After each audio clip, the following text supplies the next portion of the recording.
Hello, I'm Mr. Burke, and welcome back to my Introduction to Latin series. Today we're going to be talking about verbs. Now, so far, all the sentences we've seen have had a nominative subject. That is a noun in the nominative case being used to express the subject of the sentence. But Latin sentences don't need a nominative subject. Just like nouns can imply prepositions, like puelai means of the girl. So verbs can imply subjects, like amat actually means he loves, or amo means I love. Verbs will use different endings to imply different subjects. But before we get into that, it's important that we learn some basic terminology that will probably be used extensively in your Latin class, and definitely will be used in this series of videos. That terminology is first person, second person, and third person. First person is something you might be familiar with because maybe you've played a first-person shooter.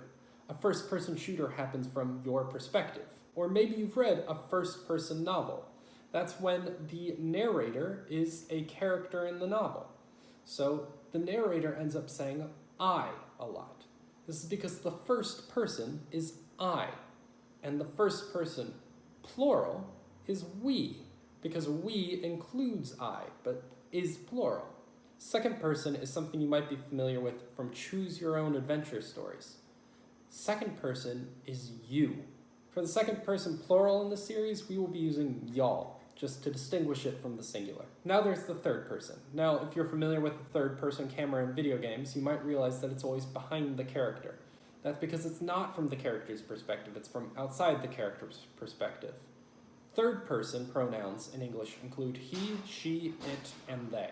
I think it's important to acknowledge that they is used often in English as a third person singular pronoun for a lot of very good reasons. There are people who don't feel comfortable with being referred to by the pronouns he or she and prefer the pronoun they for themselves. In this series, when we are talking about the ancient Romans, however, I will be using they only as a plural pronoun.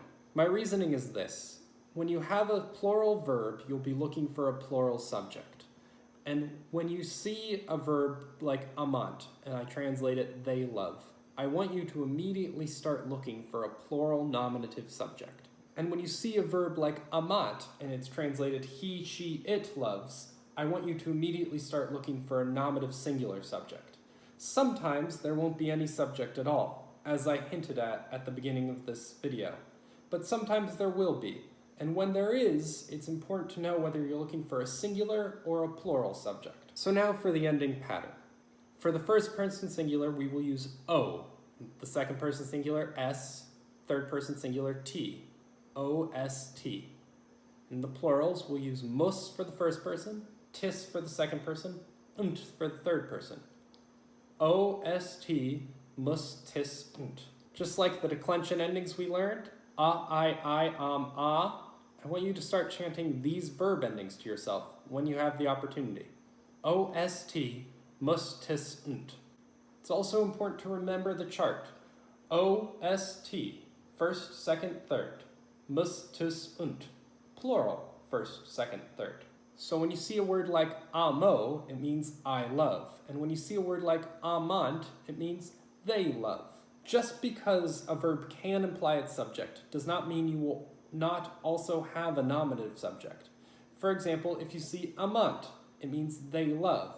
But if you see puelai amant, it probably means the girls love.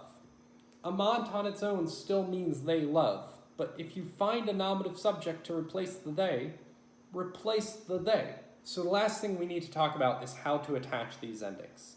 So last time we talked about verb dictionary entries, like amo, amare, amavi, amatus.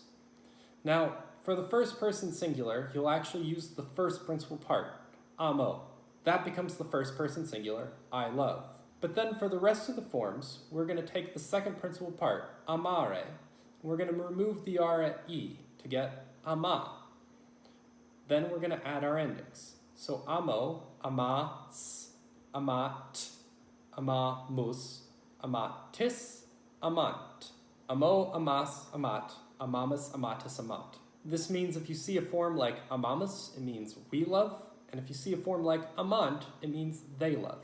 Notice how the vowel A is used before each of the endings except the first one? That's not a coincidence. That's what it means for a verb to be first conjugation. Every verb we've learned so far is first conjugation because the dictionary entry follows the pattern we learned last time.